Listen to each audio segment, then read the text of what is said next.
찰스 스윈돌 목사님이 어느 대학에서 사경회를 인도하게 되었습니다. 그래서 사경회 첫날 사경회가 열리는 대학 캠퍼스로 가서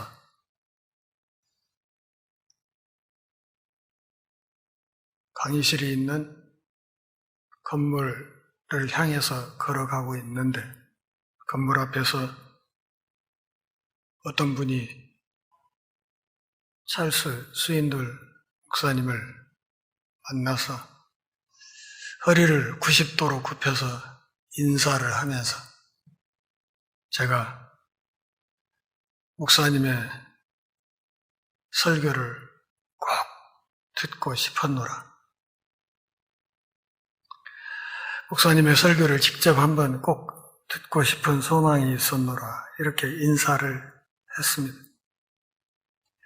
그리고 들어가서 사경회를 시작하는데 아까 거기 들어올 때 스윈돌 목사에게 인사했던 그 사람이 청중석 한가운데 맨 앞줄에 앉아 있었습니다.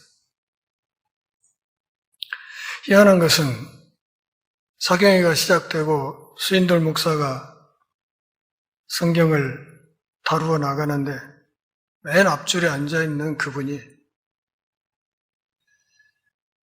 시작할 때부터 고개를 쳐박고 자는 겁니다. 끝날 때까지 고개를 들지 않습니다.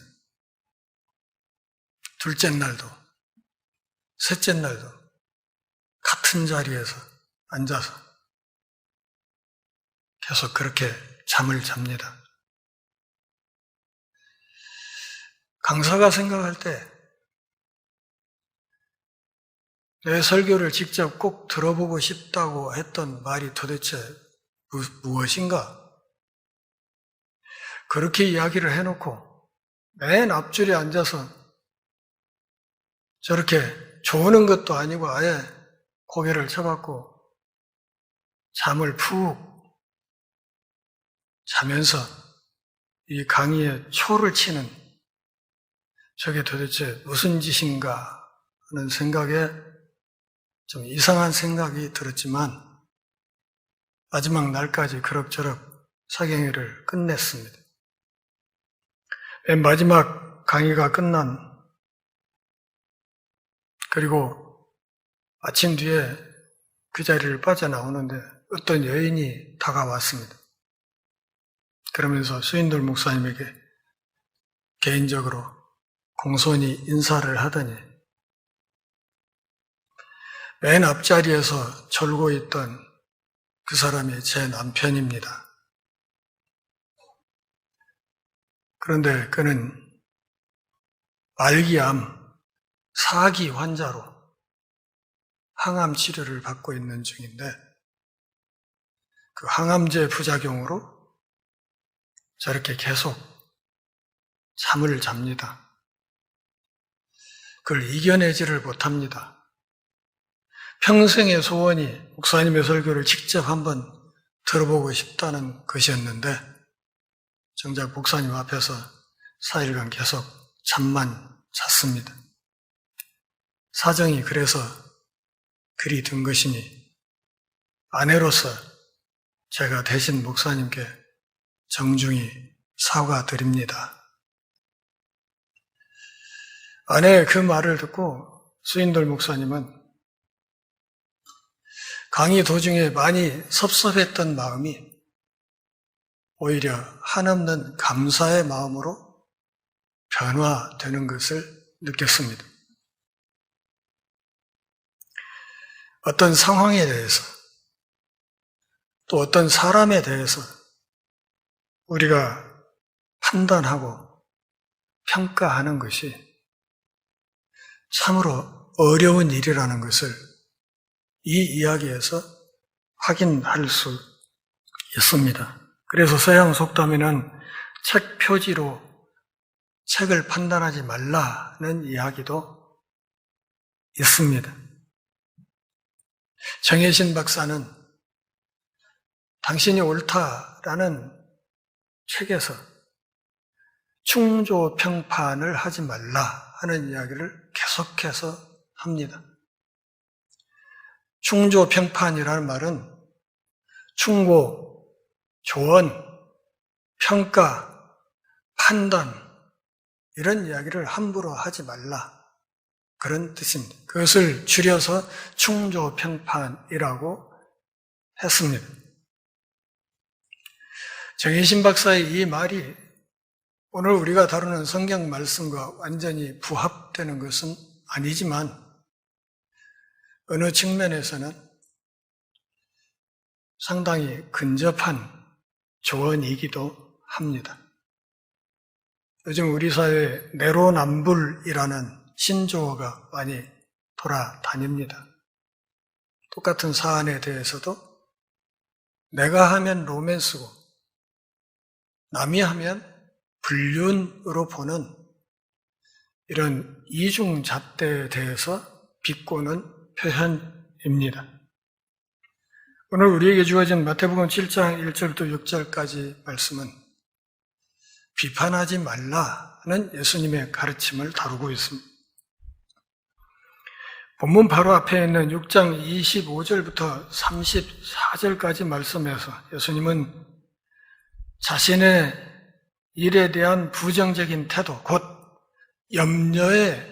염려라고 하는 이 주제로부터 본문 7장 1절부터 6절까지 이 말씀에서는 다른 사람들에 대한 태도의 부정적인 자세, 곧 비판에 관해서 이야기하시므로 주제의 방향을 살짝 틀었습니다. 그분은 인류에게 너무도 특징적인 나쁜 습관, 곧 염려하는 습관, 그리고 남을 비판하는 이 습관을 지적하시면서 누군가를 너무 성급하게 판단하지 말라고 제자들에게 지시하십니다. 비판은 그 대가로 자칫 오판을 불러오기 때문에 위험하다는 것입니다. 그리고 그것은 우리 자신의 잘못으로 인해서 우리 동료들에게 정말 무엇이 잘못되었는지 정확히 알지 못하게 만들기 때문에 또한 위험하다고 주님이 말씀하시는 것입니다. 1절 같이 읽어보실까요? 비판을 받지 아니하려거든 비판하지 말라. 이것은 정죄받지 않으려면 정죄하지 말라는 말씀입니다. 마태복음 18장 15절에서 예수님은 범죄한 형제를 1대1로 만나서 권고하라고 말씀하셨고, 또 예수님께서도 종종 비판적인 지적을 하신 것을 보면 본문 1절 말씀이 아무런 비판을 하지 말라는 가르침은 아닌 것으로 보입니다. 본문에 비판하다로 번역된 헬라어는 크리노라는 말입니다. 이 동사는 종종 정죄하다라는 의미를 가지고 있는데 오늘 본문에서도 그런 뜻으로 쓰인 것 같습니다. 따라서 이 구절은 정죄하지 말라는 가르침입니다.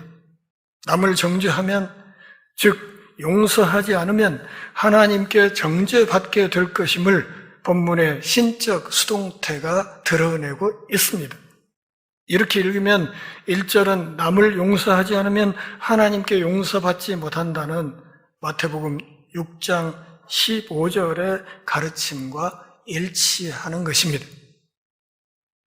오늘 본문은 사람이 하나님의 자리에 앉아서 최종적인 판단을 하듯이 하는 정죄를 금하지만 형제, 곧 하나님의 백성의 잘못을 고치기 위한 긍정적인 목적을 가진 비판은 허용하는 것입니다. 5절 말씀은 우선 자신을 점검한 후에 형제의 잘못을 지적할 수 있다는 사실을 암시합니다. 앞선 본문 4절은 자신의 오류는 생각하지 않고 자신의 눈에 비친 형제의 잘못을 비판하는 것을 지적합니다. 이러한 문맥은 비판하지 말라는 예수님의 말씀이 어떤 의미인지를 파악할 수 있게 합니다. 제 은사였던 정운택 교수님은 이렇게 말했습니다. 이것은 모든 충고, 정당한 비평을 쓸모없는 것으로 돌리시는 말씀이 아니다. 똑같은 기준을 자신과 남에게 공평하게 적용하라는 교훈이다. 이렇게 주해하셨습니다. 기준을 똑같게 하라는 것이죠. 고무줄 잣대를 적용하지 말고 동일한 기준을 적용하라. 그런 말입니다. 남을 비판할 때 사용하는 비판의 잣대는 결국 비판하는 자에게 적용되게 되어 있습니다. 우리는 남을 비판할 때, 나 자신을 비판할 때 사용할 수 있는 동일한 기준으로 비판해야 합니다. 그러한 비판을 받고 싶지 않으면 비판하지도 말아야 한다고 주님이 말씀하십니다.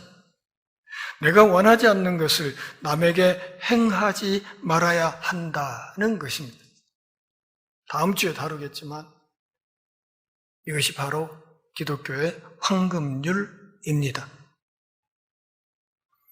신약 성경이 다른 사람들에 관하여 어떤 의견을 가지는 것이 금지되지 않았다는 사실은 요한복음 7장 24절에서 예수님이 공의롭게 판단하라 말씀하시는 내용, 또한 고린도전서 5장 12절에서 교회 안에 있는 사람들을 판단하라는 사도 바울의 가르침 등에서 명확하게 나타납니다.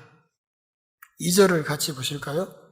너희가 비판하는 그 비판으로 너희가 비판을 받을 것이요 너희가 헤아리는 그 헤아림으로 너희가 헤아림을 받을 것이니라.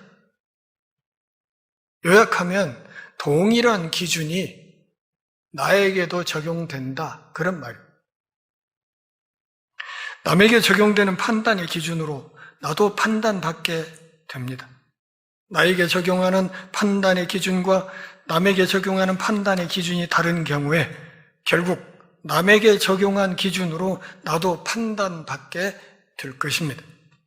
이것을 각오하고 남을 판단할 때에도 공정한 기준을 적용해야 한다는 것입니다. 남을 너그러운 기준으로 판단하거나 용서하면 결국 나도 그렇게 너그럽게 대우받을 것입니다. 이러한 원리는 하나님께서 우리를 대하시는 원리에 해당할 뿐 아니라 인간 사회에서도 적용되는 원리입니다. 내가 거래할 때 사용하는 득박을 타인도 사용할 것이라는 원리는 유대인들의 미슈나에도 나오는 격언입니다. 유사한 격언이 토세프타, 예루살렘 탈무드, 바벨론 탈무드, 미드라시, 탈굼 등 유대 문헌에 아주 광범위하게 나타납니다. 3, 4절 보실까요? 어찌하여 형제의 눈 속에 있는 티는 보고 내 눈 속에 있는 들보는 깨닫지 못하느냐? 보라, 내 눈 속에 들보가 있는데 어찌하여 형제에게 말하기를 나로 내 눈 속에 있는 티를 빼게 하라 하겠느냐? 요약하면 내로남불하지 말라, 그런 말입니다. 형제의 작은 잘못을 지적하면서 자신의 큰 잘못은 지나치는 어리석음을 범하지 말아야 한다는 것입니다. 본문에 있는 형제는 시편 22편 22절의 용례를 배경으로 살펴볼 때 하나님의 백성을 가리킨다고 볼 수 있습니다. 그렇다면 4절은 하나님의 백성 상호 간에는 서로 비판적으로 권면할 수 있음을 알려줍니다. 문제가 되는 것은 자신에게 적용하는 기준과 남에게 적용하는 기준이 다르다는 데 있습니다. 자신은 너그럽게, 남에게는 가혹하게 서로 다른 기준으로 판단하면 안 된다는 것입니다. 5절 같이 보실까요? 의식하는 자여, 먼저 내 눈 속에서 들보를 빼어라. 그 후에야 밝히 보고 형제의 눈 속에서 티를 빼리라. 먼저 자신의 잘못을 고치라는 것입니다. 예수님께서는 먼저 자신의 큰 잘못을 고친 후에 형제의 작은 잘못을 지적하여 고쳐주라고 말씀하십니다. 자신은 더 큰 잘못을 범하면서 남의 작은 잘못을 지적하는 자를 예수님께서는 유선자라고 부르십니다. 이미 앞서 설명했듯이 이 유선자라는 말은 연극 배우 혹은 쇼하는 사람 이런 뜻입니다. 유선자는 마태복음에서 종종 바리새인들을 가리키므로 여기서도 바리새인을 염두에 두신 것 같습니다. 마태복음 9장과 12장에서도 바리새인들은 잘못되게 남을 정죄하는 사람들로 등장합니다. 그러나 바리새인이 아니더라도 하나님의 백성 중 다른 사람의 사소한 잘못을 비판하면서 자신의 큰 잘못을 교정하지 않는 사람은 결국 이 본문이 언급하는 유선자에 해당됩니다. 6절 같이 보시죠. 거룩한 것을 개에게 주지 말며 너희 진주를 돼지 앞에 던지지 말라. 그들이 그것을 발로 밟고 돌이켜 너희를 찢어 상하게 할까 염려하라.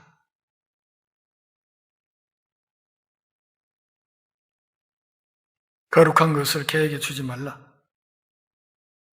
예수님께서는 거룩한 것을 개에게 주거나 진주를 돼지에게 던지지 말라고 하십니다. 랍비 문헌에서 진주는 지혜나 값진 가르침을 은유합니다. 비판에 관해 가르치는 문맥상 거룩한 것 그리고 진주는 건설적인 비평이나 권고를 가리킨다고 볼 수 있습니다. 이러한 비판을 할 때 조심해야 하는 것은 비판을 들을 귀가 있는 사람을 비판해야 한다는 것입니다. 들을 귀가 없는 사람은 오히려 그 비판을 듣고 앙심을 품고 우리를 찢어 상하게 할 것이기 때문입니다. 그러니까 항시 우리가 뭔가를 권면하고 할 때 먼저 생각해야 되는 것은 그 사람이 그 권면을 받을 만한 그릇인가를 먼저 따져봐야 된다는 것입니다.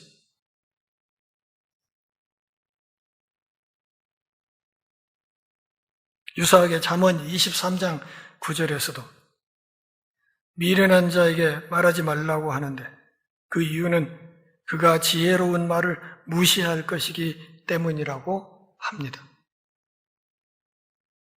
돼지는 이스라엘 사람들이 아닌 자들의 상징으로 사용되어 왔습니다. 문맥 속에서 볼 때도 개, 돼지는 하나님의 백성인 형제와 대조되는 이방인들을 가리킨다고 볼 수 있습니다. 그렇다면 6절은 이방인들 곧 하나님의 백성이 아닌 자들을 율법이나 예수님의 말씀으로 비판할 필요가 없다는 뜻으로 해석할 수 있습니다.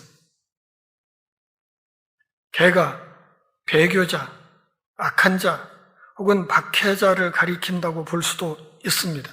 그렇다면 본문은 듣고자 하지 아니하는 자를 교정하고자 할 필요가 없다는 의미일 것입니다. 우리가 지금 다루고 있는 이 산상설교는 재물에 관련된 윤리를 언급한 뒤에 비판에 관한 윤리를 다루고 있습니다. 재물은 하늘에 쌓아야 하며 비판은 먼저 자기 자신을 향해야 한다는 것입니다.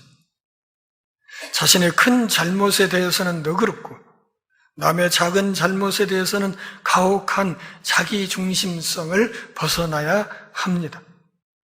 남에게 너그럽고 자기 자신에게 엄격한 모습을 가져야 합니다. 그러한 모습이 빛과 소금으로서 세상에 존재하는 그리스도인의 특징입니다. 성숙한 그리스도인의 특징이 뭐냐? 자신에게 엄격하고 이웃에게 너그러운 사람이라는 것입니다. 그리스도인들은 상호간에 권면하여 지적할 수 있지만 먼저 자신의 잘못을 고친 후에 그렇게 하도록 힘써야 합니다. 그러나 세상 사람들의 잘못을 지적할 때에는 조심해야 합니다. 그들에게 귀한 진주와 같은 지적을 해주어도 그들이 그것을 알아채지 못하고 고마워하지 않을 수 있습니다. 상호 비판은 우선적으로 그리스도인의 공동체 안에서 먼저 자신의 잘못을 고백하고 고치는 것으로 시작해야 합니다. 교회가 세상을 비판하는 것만 일삼는 것은 진주를 돼지에게 던지는 것처럼 어리석고 위험한 일이 될 수 있습니다. 특히 산상설교의 가르침은 교회와 그리스도인이 실천할 일이지 세상 사람들에게 요구할 일은 아닙니다. 교회와 그리스도인들이 산상설교를 따르지 않으면서 세상 사람들에게는 산상설교를 따르라고 말한다면 그것은 엄청난 과오가 될 수 있고 아주 심각한 자기 모순이 될 수 있습니다. 세상 사람들은 언약 백성이 아니기 때문에 언약에 복이 없지만 동시에 언약에 대한 의무도 없습니다. 우리 대한민국은 종교의 자유가 헌법으로 보장되어 있는 다종교 국가입니다. 그렇게 자칫 대한민국을 기독교화하겠다든지 혹은 어느 도시를 성시화하겠다든지 그러면서 그 일을 하는 사람들끼리 모여서 무슨 홀리클럽을 만든다든지 해서 그렇게 움직이는 것은 사실은 기독교가 말하는 하나님 나라의 본질을 상당히 오해하고 있는 것입니다. 전도하지 말자, 선교하지 말아라 하는 말씀이 결코 아닙니다. 그러나 언약 백성은 언약의 복을 누리며 언약의 의무도 있습니다. 산상설교를 존중하고 그것을 기준으로 하여 살아야 하는 것도 그러한 언약의 의무에 포함되는 것입니다. 사랑하는 동역자 여러분, 정신의학자인 정혜신 박사가 강조하는 충조 평판을 조심할 수 있기를 바랍니다. 충고, 조언, 평가, 판단. 물론 해야 할 때가 있겠으나 시도 때도 없이 그렇게 하는 것은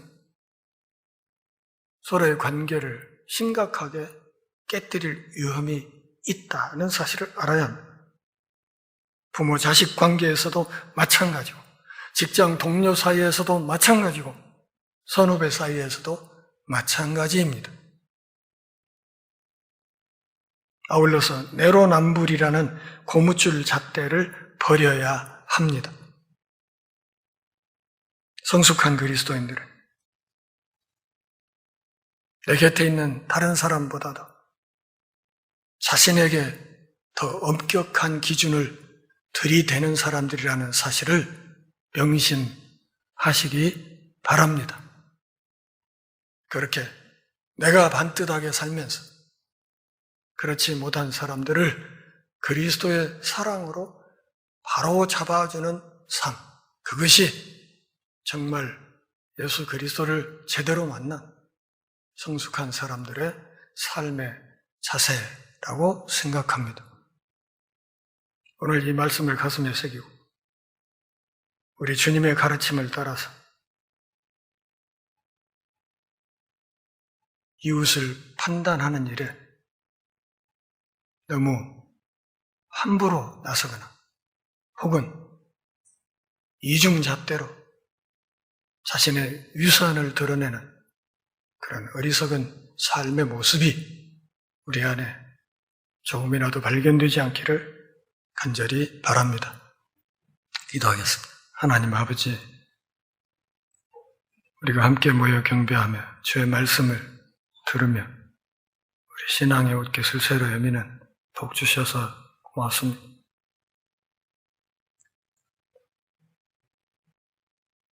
우리가 함께 모였을 때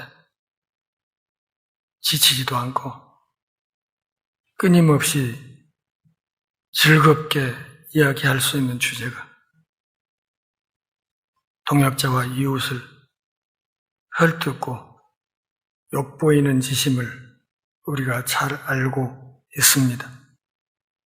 하나님 아버지, 우리의 모든 지난 허물을 주님의 보혈로 깨끗이 씻어 주시고, 이후로는 이웃보다 나 자신에게 더 엄격한 잣대를 들이대는 성숙한 하늘 백성들, 참으로 수준 높은 예수 그리스도의 제자들이 될 수 있게 하옵소서. 예수님의 이름으로 기도합니다.